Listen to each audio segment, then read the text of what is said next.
ذی الحجہ کا مہینہ جب شروع ہو جائے تو رسول اللہ صلی اللہ علیہ وسلم کی کچھ ہدایات ہیں اس کے بارے میں۔ آپ صلی اللہ علیہ وسلم نے صحیح حدیث میں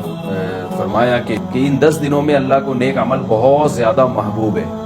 تو یہ جو پہلی تاریخ سے لے کے 10 تاریخ تک کے ایام ہیں، ان میں کوئی بھی نیکی کی جائے، روزہ رکھا جائے، تہجد پڑھی جائے، صدقات و خیرات کیے جائیں، یا کوئی بھی نیکی کا بھلائی کا کام کیا جائے تو اس کا ثواب عام دنوں سے زیادہ ملتا ہے۔ دوسری بات یہ کہ یہ جو ایام ہیں ان کی قرآن مجید میں قسم بھی اٹھائی گئی ہے، والفجر ولیال عشر، قسم ہے فجر کی اور 10 راتوں کی۔ تو جمہور مفسرین اس طرف گئے ہیں کہ ان 10 راتوں سے مراد ذی الحجہ کی راتیں ہیں، تو ان کے دن کی بھی فضیلت ہے اور رات کی بھی فضیلت ہے۔ اور رسول اللہ صلی اللہ علیہ وسلم نے ان ایام کے بارے میں فرمایا کہ جس شخص کا ارادہ ہو، صحیح حدیث ہے، جس شخص کا ارادہ ہو قربانی کرنے کا تو اس کو چاہیے